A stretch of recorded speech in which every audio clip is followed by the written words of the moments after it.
Board Games Insider, where too many consonants meet too many vowels.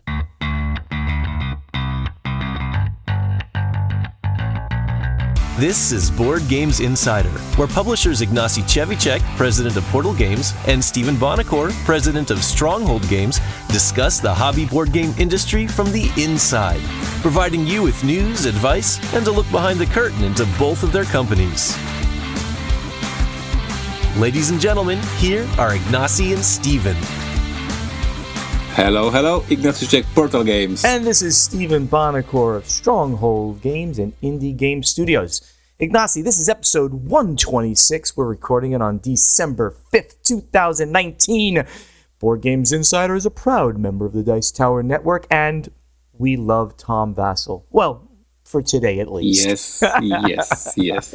I'll give him one day of love. Anyway, so Ignacy, BGGcon is done, and I'm actually in my hotel room in Philadelphia, cold Philadelphia, getting ready for Pax Unplugged this week.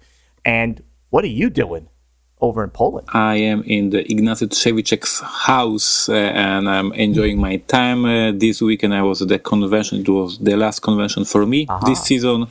Pax Unplugged, I guess, is the last convention for you. Yes. So we will have like this 3, 4, maybe 5 weeks of break, and then Nuremberg Toy Fair, and everything starts from the beginning. But yes, apparently Christmas are coming, so it's good. That's right. I just can't wait for, I love this is a great show, Pax Unplugged, but I can't wait for this to be over. I want to go home. I want to get back to warmth. I want to relax and enjoy the holidays. And that's going to be my goal between, middle December until the middle of January, where I don't have to worry about any traveling. So that's good. Well, instead of like talking about our not wanting to travel and enjoy life, why don't we just talk about what is happening inside of Portal Games? I know you had a very successful Kickstarter just finished. Correct. And I was almost hoping that we can start a new segment in the podcast, and when we both complain. I love complaining, so such a segment would be a great idea for me. But okay. We should consider that. The complaint segment. We got to tell you. That would be so cool. We have to think about what we call that one. That could be a fun one, because I can complain about a lot of things. But me too. Go ahead. Anyway, Stronghold Undead finished successfully. You were right. I was not need to be worried. It was very successful. We had more than 2,000 backers, so I'm very happy. Of course, during this period, things happen, and by things happen means that I did some scandals and I yelled at people. I became trendy on one day on the different board game groups. I was quoted, so it was fun. We lost a couple of backers who got offended, but this is me running Kickstarter, so it's being very transparent. Sure. And a long story short, people were complaining in the comments that we are not answering their very important questions on Sunday afternoon. So I tweeted that I would ask for some respect for my team to have a weekend off, and then we will answer reply these comments on Monday morning. And maybe they are not that urgent. Yep. And some people found it very offensive. And there was a huge thing on Monday on different forums. But overall, the Kickstarter was very successful for me on many levels, because I'm very happy that the game will be printed next year. I'm very happy that we have so many stretch goals unlocked and new content unlocked. I have my development team creating new things for the game. So without this Kickstarter, because we planned this game before you and me as a regular release. So now I can announce that with this Kickstarter, we were motivated, encouraged by the backers to create new content. So this edition will be better than what we planned before. So this is exactly why you go for the Kickstarter, to get motivated, to get this brainstorming, to get these funds, make you work harder and do some additional things. So we created new content. I'm very proud of that. And in the end, I have so many ideas for the articles for my blog, Board Games That Tell Stories. So I will discuss this Kickstarter in many essays and articles discussing the state of the industry and how I perceive this part of the industry. Because as our listeners know, this year, Portal Games for the first time decided to use Kickstarter to learn this platform, to learn about this process of releasing games. We did Pret-a-Porter and Stronghold Undead. I learned a lot, and I will discuss this in upcoming weeks on my blog, so I strongly encourage you to check it out in upcoming weeks when I will process the knowledge and try to comment it on my blog. So overall, Stronghold Undead funded. The game will be released next summer. Looking forward for the final release. As for what we are doing in the office, of course, playtesting and designing and writing new cases for Detective.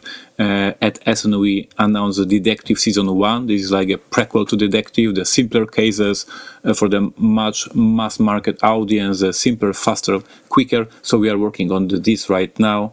My whiteboard in my office is like a madman whiteboard with all these notes about the crimes and the suspects. Very fun looking stuff, and because sometimes we cover new hires in the industry, so this time we are covering hire in Portal Games. Nice. I'm proud and very happy to announce that from December we are hiring a new person in marketing team, Asia Vareluk. She has a great experience in working marketing for the big company in Poland, but not dedicated to the games. And I managed to convince her that she will leave this big corporation to go for the Portal Games, but to do marketing for the thing that she's passionate about, to do games. So I have an employee who has a huge experience and huge knowledge from the big businesses in marketing, but in her heart she's a passionate gamer. So I'm very happy to assign her, and she started working with us since December. So things happening. We have new people. We have new prototypes in the works. We have funded Kickstarter. So good time at Portal Games. That is awesome. That's great. It's good to bring in new blood from outside the industry. Yep. Gives you some good ideas about how other things are working. So congratulations on that. Over at Stronghold Games, we are still in the middle of that store splash for Amul. So by the time you hear this, you'll still have about a week, give or take, to go out to one of the about 100 stores across the USA to check out our card drafting game, Amul, which plays from 3 to 8 players with absolutely gorgeous art. Check that out if you have a chance in a friendly local game store near you. I won't talk about street dates. Most of them are so far out, like they're in end of January, February, March, but I will talk about a couple of street dates and also the Kickstarters that are fulfilling now. So first of all, we moved up Coffee Roaster. We had it out at in February of next year, but it arrived in time. So we're actually going to release it before Christmas, so you'll be able to get this.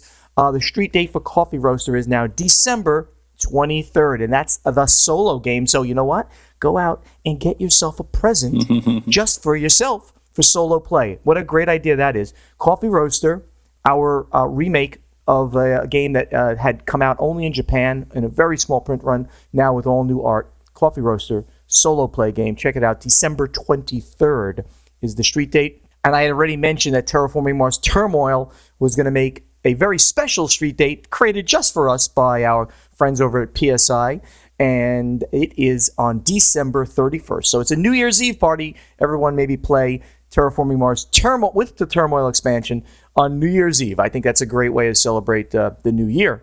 And the Kickstarters, basically almost all of them will fulfill before the end of the year. Right now I've seen people already receiving Terraforming Mars Turmoil in the U.S. and across the world. So that's fulfilling. I think the U.S. basically is like sort of the last ones of the U.S. and Canada and North America. The last ones have already started and probably very close to completing fulfillment across Europe. We also, of course, have Aftershock by Alan Moon and Bobby West fulfilling. Ignacy Shifting Sands, people are receiving that as well right now. Democker is a little late, so if we fulfill it, it's going to be a late December, early January shipping on that to Kickstarter backers. So that's everything happening here. Besides that, we are, again, of course, testing all those games brought back from Essen and starting to negotiate contracts with people for printing. So stay tuned for some big announcements, but those will happen in the first quarter as we prepare for the items coming in 2020. And, of course, I'm tired and want to be home, as we talked about. And So can't wait yes, for PAX U to be over. exactly. The PAX Unplugged starts today, exactly today when we are recording. Technically, I got here actually on Tuesday for various reasons. Today is Thursday the 5th. The exhibit hall opens tomorrow. Okay, tomorrow. Friday morning. So I'll be there greeting everybody, and hopefully we'll drop this podcast soon, because maybe we should even apologize a little bit. We both had issues doing the podcast over the last couple of weeks. Exactly, reminded me. You were supposed to record with Luke. Now this is the complaining segment. This is the segment of me complaining. The plan was that you are going to Board Game Geek Dallas, you meet Luke, and you are doing the special episode. Yes. And what happened? Due to personal stressful reasons, I was unable to record. Board Game Geek was great at every level, but there was a lot of things going on that made it a little bit more difficult to get certain things done, and I apologized to Luke that we couldn't do it. I apologize to you and all the fans that we were not able to do that. So hopefully you and I can get together. I'll have more time over the holidays. Maybe you and I can get together and actually record several episodes so we have them all ready to go each week during the holidays. I think that would be a great idea for the fans. That is a good idea. I accept your apology. I don't know about our listeners. They may be furious, but I accept it. Let's move to the event deck. Let's go to the event deck. All right. The event deck. Here's the latest news from the board game industry. So, the British table makers, board game table makers called Geek & Son, have done something to head off the potential for Brexit with a new EU plant. So, in an effort to avoid Brexit headaches, Geek & Son, the UK-based manufacturer of custom tabletop gaming tables, have opened a new plant in Poland, which is part of the European Union. Brexit is so unknown to us. Brexit is so unknown to us. I guess they just don't know what's going to happen, said designer Martin. Good luck. Janowicz. No. Try again. No, I'm not going to try again. It's a Polish name. You say it. Marcin Szachniewicz. Yeah, of course. There you go. God bless you. We had to let our customers know they can rely on us. The company hopes the plant will help them soften the impact of regulation changes caused by the UK's exit from the EU. Seknachevich says the plant location will also help with shipping and delivery. While Geekson ships their tables worldwide, it provides delivery and setup throughout Europe. With delivery, it means our crew is coming with your table to assemble it. Seknachevich said, we have customers in Italy and Eastern Europe. We will it's easier and cheaper for our customers to get our tables now. So this is a really good thing for them. And look at that, good for the Polish economy too, that they're opening a plant right there. Yeah, but I think this is a part of the much bigger picture that many companies, many of us basically, have no clue what happened next year. Mm-hmm. And we're all like being very cautious right now and being trying to prepare. Like I had this past week, I have been contacted by our volunteers who helped us at UK Game Expo, asking us, hey Ignacy, are you going to UK Game Expo next year? Can we booked our flights, if everything is in order for the next year UK Game Expo. And I guess that many companies are now, thinking what will happen. So once again, we have to say it again, the big politics exactly touching our small industry. And Geek & Son is not a big company, it's not a huge company, but they are trying to prepare, and many bigger and bigger companies will try to do very small but very cautious steps to not be surprised with huge changes in the flight prices, in everything like import, export. Like this might be a mess next year. Yeah, absolutely. So we're gonna have to see what's gonna happen with the UK's exiting of the EU, and we will take steps to deal with that at that time. Magic the Gathering, of course, part of hobby gaming, not board gaming, but hobby gaming. The biggest by far collectible card game out there. They have been inducted into the National Toy Hall of Fame. Kind of interesting. Magic the Gathering has been inducted into the National Toy Hall of Fame. The classic collectible card game joins Matchbox cars and coloring books as inductees in 2019. Quote, Magic the Gathering changed the landscape of collectible card gaming with its introduction more than 25 years ago, and it's become a part of pop culture, leading to book series, electronic games, and even a series on Netflix. I gotta watch that.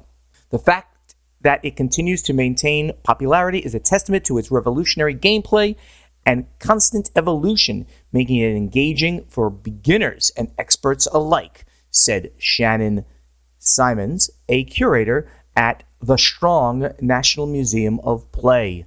The National Toy Hall of Fame was established in 1998 and recognizes toys that have inspired creative play and enjoyed popularity over a sustained period. Very cool that, something that is, in hobby gaming. Obviously, Magic the Gathering is not a casual game. Never has been and never will be.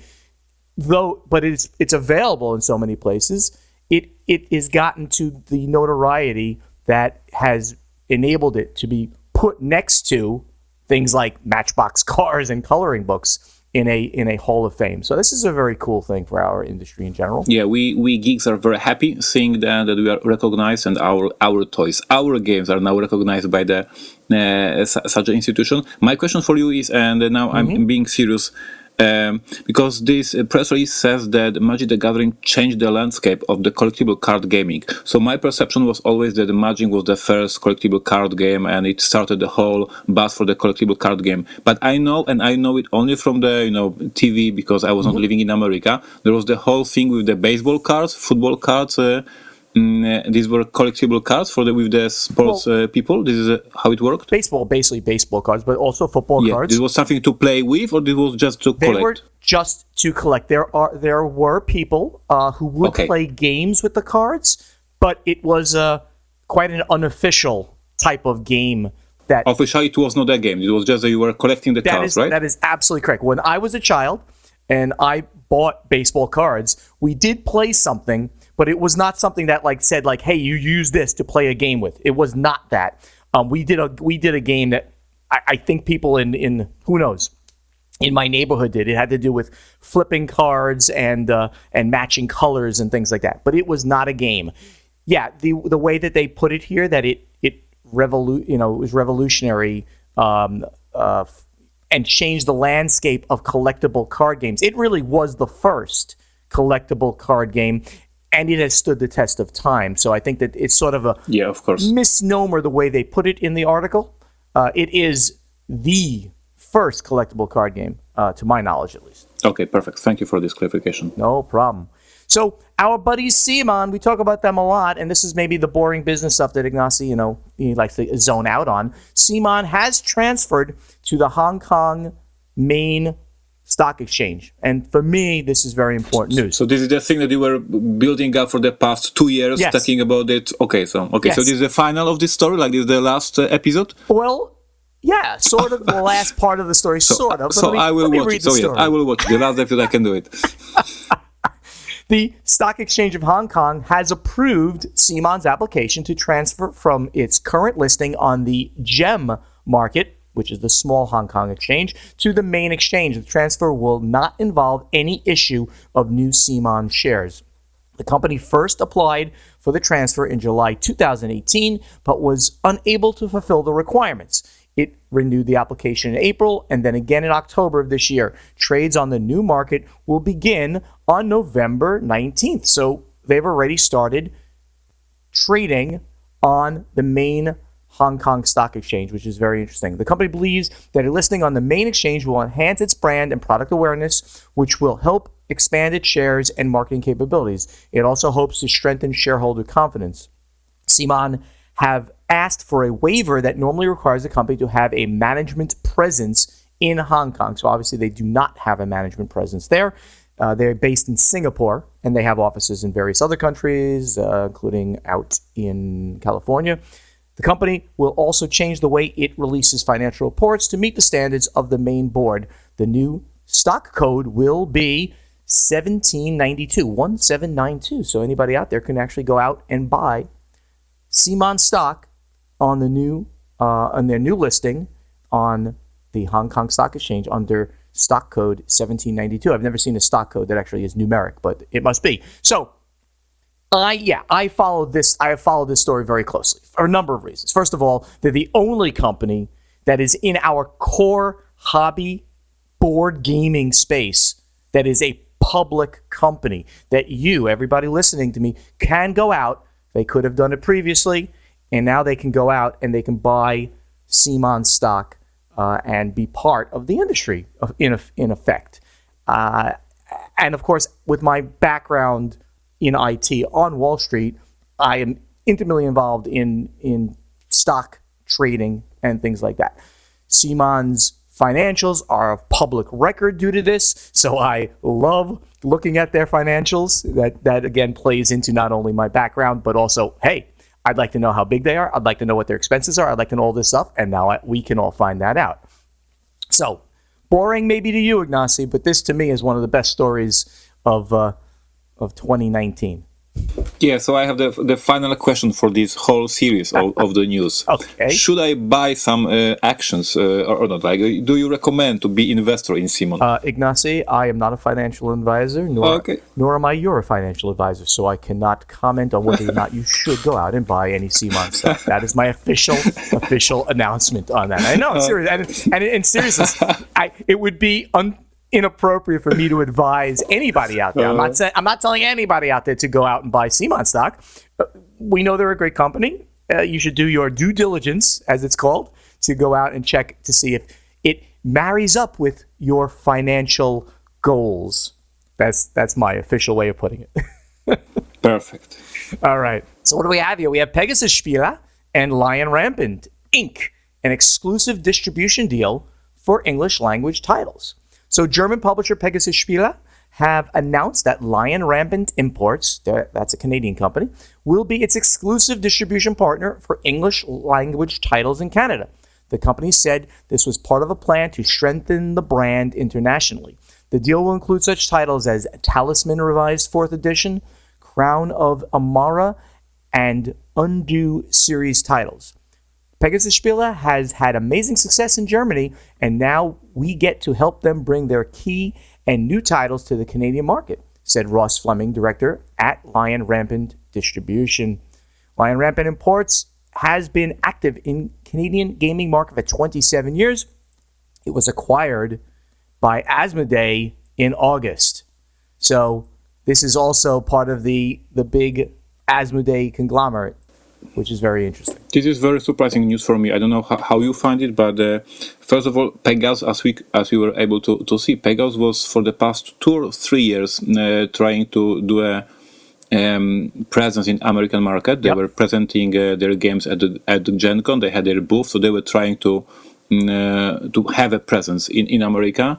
And now it looks like they decided to have just a official partner that they will do the business for them. So this, on one hand, it looks like a little bit of change of the strategy for North America. And the other surprise for me is that it is a Lion Rampart import. Like we saw in the previous years that GTS distribution is doing a lot of exclusives for the American market, and they are the most known distributor who does exclusives. Lion Rampart, for me, this is the first time I hear that the Lion Rampart is doing exclusive with somebody. I don't know if you recognize any other deals they have, but this is like some new strategy for this distributor. Well, yeah, I don't know of anybody else. I do not know of anybody else that they're doing exclusive deals with, but this is Canada, not the USA. So that's even more surprising for me, because it says it is about the English rights for the games. So this is for Canadian English rights. So it's very interesting that they've signed with them. Now, since it's an Asmodee company, I'm wondering why they did not also sign with Asmodee North America to do distribution, because Asmodee North America is becoming a distributor. Maybe when they fully become a distributor, which will probably happen during 2020, when the Asmodee contract with Alliance expires. It's been my supposition, and I've mentioned it, I believe, on the podcast, that they will become an official distributor within the U.S., certainly of their own brand, and who knows if they're going to pick up other brands as well. So I think more on this will be interesting to hear about as time goes on. Let's go with one more. Ignacy always gets mad at me or types little notes in here saying we have to stop the thing. But we'll go one more news article. I like to blame you very much. Alexa teaches Ticket to Ride. Didn't we report on this already? We were just teasing it that yes, this is another time that Asmodee takes a brilliant idea from Ignacy Trzewiczek, uses it as its own.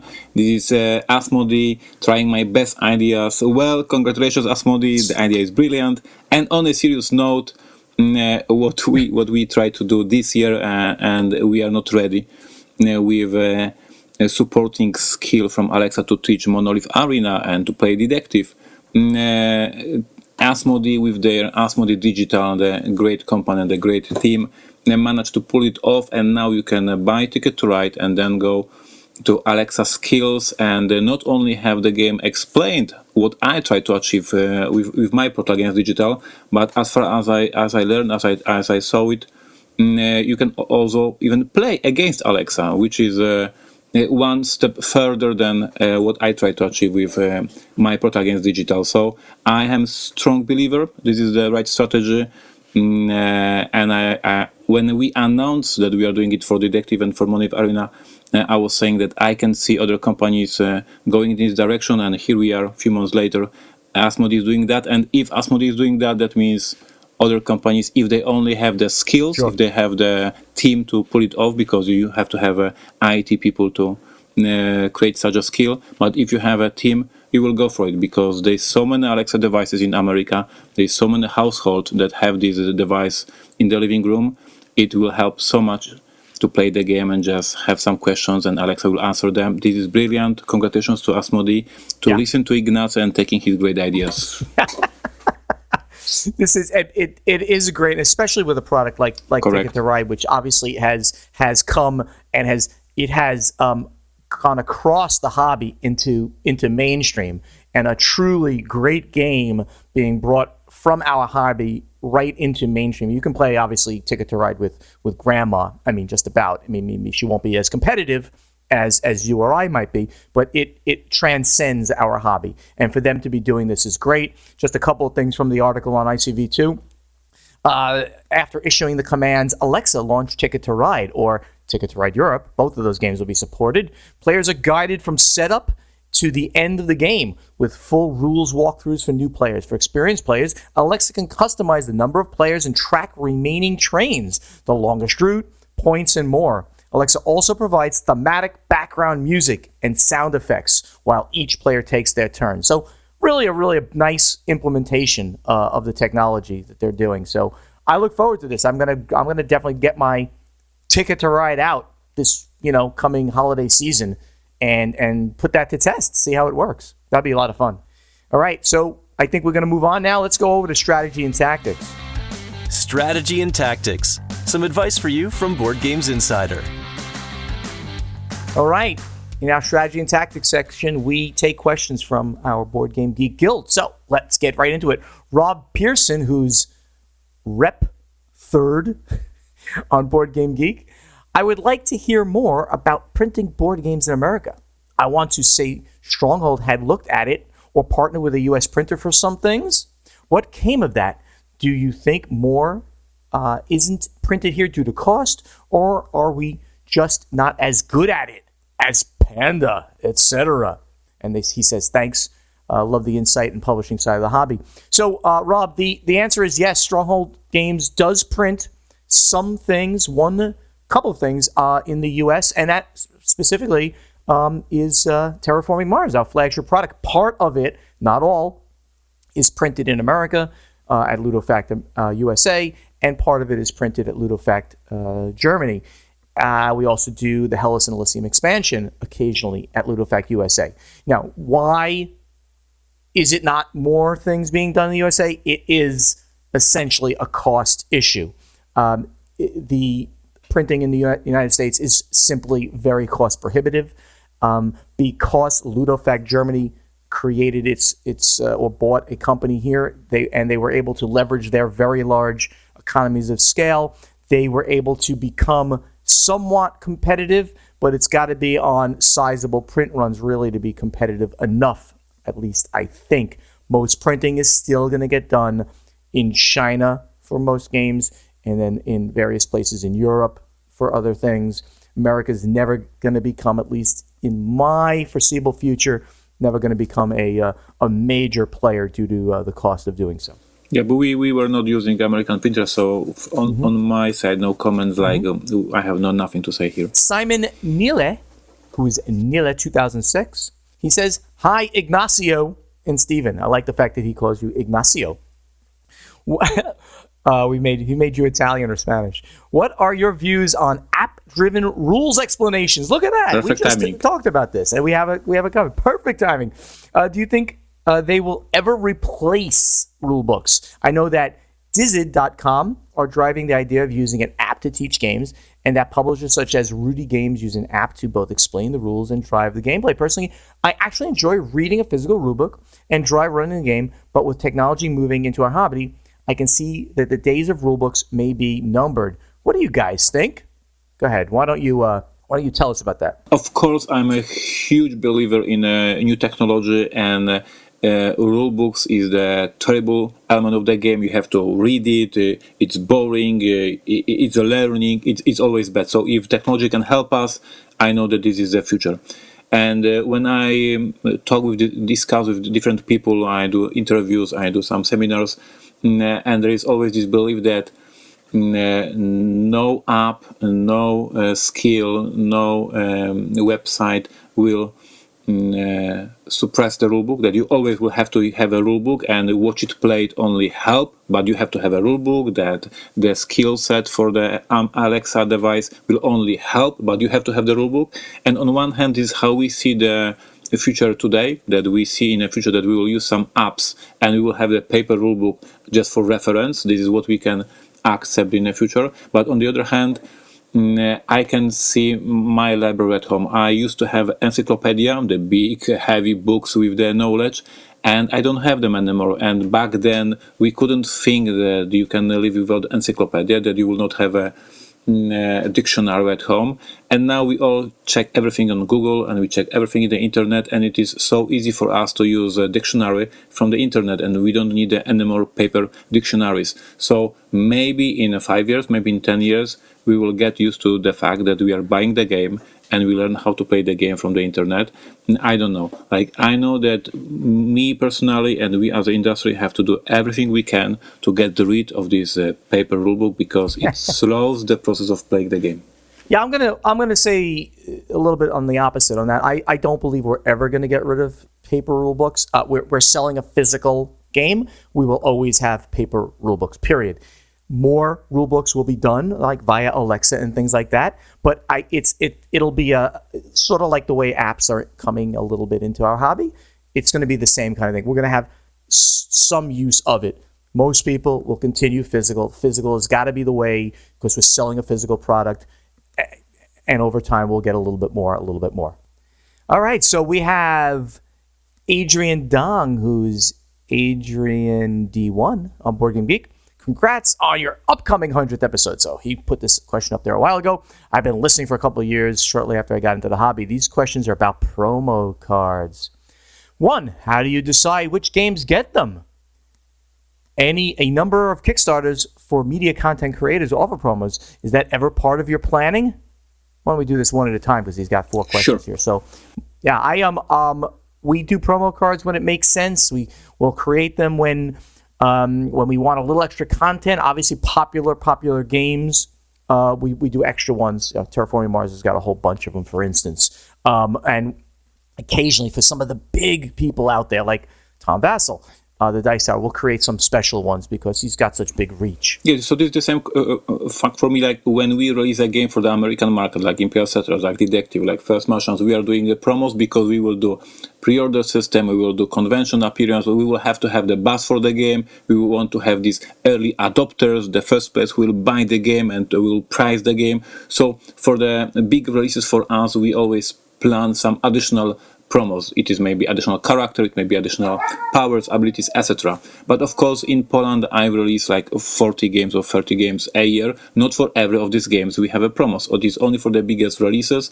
Sometimes when we bring a Polish edition of the very famous games, like for example, this year we released a Polish edition of Underwater Cities, amazing game released in America by Rio Grande Games. And for Underwater Cities, we had the promos provided to us by the original publisher. So they had some promos for the SN, they have some promos left, and they offered us like 100 promos for the Polish customers. So it is only for the big titles, and it is the reason behind that. It is because we want to have the better first days or first week of the release to get the more games sell very quickly. Exactly. Do you, number two, do you work with the original designers and artists for these cards, or can you contract that out to other people? Well, we always want to engage the original designer because that keeps them involved, that keeps them excited, it keeps them happy. But once we are publishing a game, we do whatever makes sense for the game, so we can or cannot work with them, including artists. Artists change all the time. Ignacy? So as for do we need to work with the original designers? Of course not. It is either I'm designing the game or in-house, like Detective or Olympia Setters, and we do it along with designing the whole game. So we are designing the whole game, and then we have some additional ideas for the promos. And if this is the game that I have under the license, I cannot create a new promos. Like either I have them given to me by the original publisher, or this is not the way. Like I cannot create my own Polish root promos. Like publisher of the root would be not very happy seeing that in Poland we have some additional content that he never heard about. So no, this is only for the products that we have the full rights for. Number three, what do you do to take into account when you're coming up with the number of cards to print? Do you just do just one print run, or do you do sometimes you do extra ones? And again, that's if you sell out, you might do more. With Terraforming Mars, we're constantly printing up the original promos because people want more of them. So it really just depends on what the demand is. Yep. And number four, any other surprising behind the curtains things you can share with us about promos? I have a story. Oh, there we go. There's a story. I have always a story. Okay. So it was like 2013, I think. We were brainstorming in the office, and I don't even know what we were thinking. But at some point, one of my employees said, "Let's do the spyglass promo for Robinson Crusoe. It will have a shape of the spyglass. It will give the players a additional bonus, but to use this bonus, they have to rip off this promo, destroy it, and throw it away. Like this is a one-use only promo." And I thought, this is so stupid, it might work. And we actually produced this promo, and it was a huge popular in the world. People were not believing that this actual promo that you have to destroy to actually have this bonus. I had so many people on Twitter tagging me with this destroyed promo, saying, "Ignacy, I curse you, I had to use this promo. I'm very sad, but I destroyed it because I needed this additional bonus during the game to win the game." So yes, from the stupid brainstorming, we came up with one of the most popular promos for Robinson Crusoe, a legacy promo, the destroyed spyglass. And there is, as you can imagine, there's so many geeks who cannot think about ripping a card or promo or anything because it is impossible to do it. So to mess with them, I recorded the whole video, and for the 1 minute I was just destroying in this video these spyglasses and making everybody just cry watching this, what I'm doing. So yes, we have some fun with games. And now it's like normal, right? Because of Legacy. Now it's like every Legacy game, you got to destroy something in the game. Nothing new, yeah. So SY, who's SY on Board Game Geek, asks, what is the proofreading process for your games, particularly in regards to spelling errors? I had assumed most companies use computer word processors for their layouts, etc., and these would have built-in spell checkers and the big red line underneath the misspelled word. That would be a dead giveaway. However, there have been many recent high-profile releases with egregious spelling errors. Just wondering how these types of things make it through the process. You know what? This is how they make it through the process. Human beings, in the end, are doing all the work. Human beings. Sure, the game is made on a machine, physically made on a machine, but so much of the process from going from the beginning design until it's in a box is a human being doing it. So you have to excuse us. We are flawed people, and these things happen. They will always happen. They will continue to happen. We just have to be as diligent as we can, get the right people doing the proofreading and editing, and we will do our best as time goes on. Ignacy? Yeah, for me it's a very difficult topic because here in Poland I have a very bad reputation of having some mistakes in the games and some proofreading issues, and it is so painful, and this is very difficult for me and for my company because if people see how much work, how much hours, how much effort we put in proofreading again and again, they would not believe. So the thing that saddens me is that the perception of the customer, the perception of the gamer is, oh, they are so stupid, they were not proofreading that. And this is what you said. Even if you proofread 6 times this one page, if with 6 different people, there's maybe one comma or maybe some misspelling because we are humans. But the effort that we are putting in these games, the number of proofreading, the versions, we are using the special soft. We are using the Proof HQ. This is a special soft that we are paying for to help us proofread the material. So yes, there are mistakes.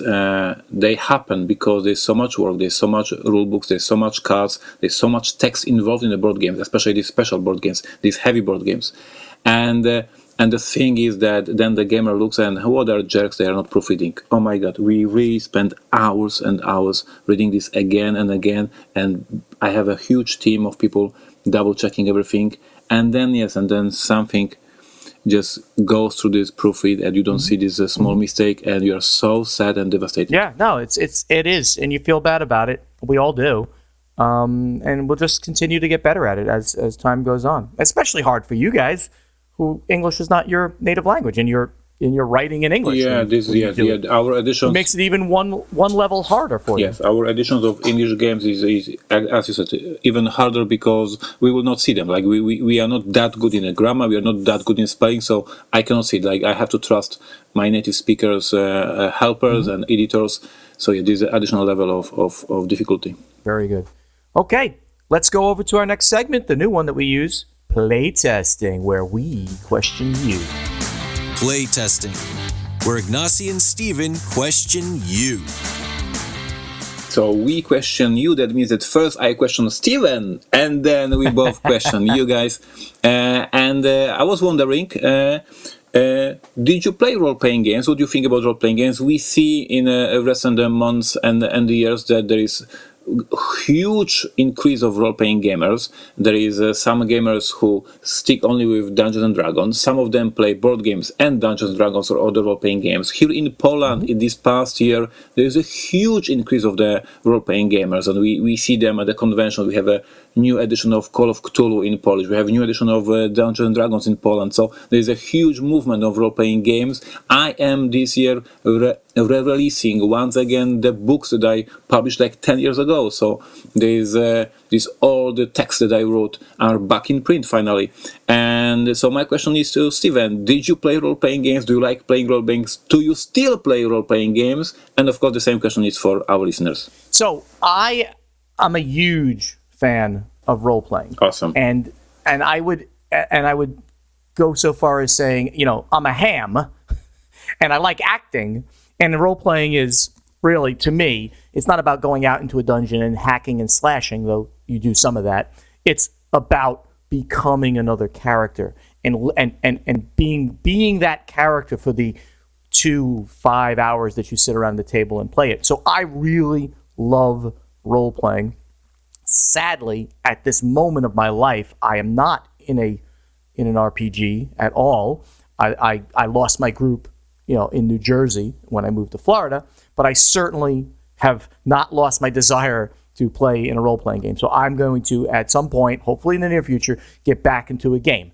I have mostly played D&D in my life, and that was like 2nd edition of D&D, Advanced Dungeons and Dragons, and then 3rd edition, and then 3.5. And Pathfinder a little bit.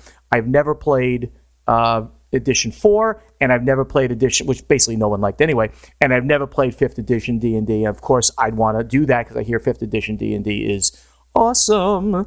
I've also played, just to keep everything on the table, I played Vampire the Masquerade tabletop, and we LARPed using that system, and I played a little bit of, I think what's called the Hero system, which is like a superhero game, and I forgot the exact name of the superhero part of the hero system. But that's my role-playing stuff. I love role-playing, period. And I'd like to think that I'm a very good role player because I really get into my character and I'm really, really part of it. That was an awesome segment, awesome answer. I like it. I love Thank it. I didn't know that you were so into role-playing games. That's super awesome. I am. How about you? Do you? Oh yeah, I founded a company because of role-playing games. So yes, I played everything, and after many years of a break, this year I started playing role-playing games again because we have in Poland this a new movement of role-playing games. So I missed that, and I played Call of Cthulhu a couple of weeks ago, and this. And at the end of this month, I'm going to play Cold City, the great indie role-playing game. So yes, we are both role-playing gamers. Excellent. And now we want our listeners to go to our guild and tell us what you think about role-playing games and if you are playing board games and role-playing games. Right. So make sure you find the right thread. Ignacy's going to post playtesting, and he's going to post the episode number. Make sure you talk about what you think about role-playing games, positive or negative. You don't have to say absolutely, yeah, positive things. If you don't like role-playing, if you think it's not a fun hobby, that's cool too. But tell us about your fun stories too if you're a role player. All right, we're almost done. Let's go to the final scoring. Final scoring. Here's how you can stay in touch with Ignacy and Steven. Everybody out there listening, thank you so much. Help us spread the word about this podcast by telling your friends to download Board Games Insider wherever they like to get their podcasts. Ask us questions for our strategy and tactics segment. You must post them in the correct forum on the Guild and Board Game Geek. We have a Facebook page just for this podcast. It's Board Games Insider. And of course, our companies have Facebook pages /Stronghold Games and /Portal Publishing. Company website, strongholdgames.com, portalgames.pl, and portalgamesus.com. Please go there. Sign up for our newsletters because we want to tell you about all the information, all the things that are happening at our companies. On social media, you want to talk directly to Steven Bonner or Ignacy Chevicek, it's at Stronghold Games and at Chevicek. On Instagram, same exact things. And of course, we both have YouTube channels. We hope to see you at an upcoming convention. PAX U this week. PortalCon coming in January, right? Correct. Very soon. Excellent. Very good. And if you want your own podcast to be edited by our expert editor, Matthew Jude from This Game Is Broken, wants you to talk to him about editing podcasts. It's thisgameisbrokenpodcast@gmail.com if you want to get in touch with him. Ignacy, is there anything, any news, anything secret, any little tidbit we can give people for this? I don't have anything on my side. Do we have anything on your side? Oh, I don't think so this time. Oh, that's kind of sad. So this time, you don't get something good. But next time, we'll hopefully get you something interesting. Maybe with the upcoming holidays, we'll tell you about our funny little gifts and things like that we get and play and things like that. Absolutely. So everybody, thank you again, and we'll see you in a week. Bye-bye. Bye-bye. Thank you for listening to Board Games Insider with Ignacy Chevicek and Steven Bonacor. Board Games Insider has been made possible by you, our listeners and hobby board game enthusiasts. Ignacy and Steven thank you greatly for your support of their companies and the hobby board game industry. Follow both Portal Games and Stronghold Games on Twitter, like both companies on Facebook, and sign up for their newsletters on portalgames.pl and strongholdgames.com. Please join us next time on Board Games Insider. You're listening to the Dice Tower Network, the home of smart people, insightful board gaming commentary, and Ignacy Chevicek. Find out more at dicetowernetwork.com.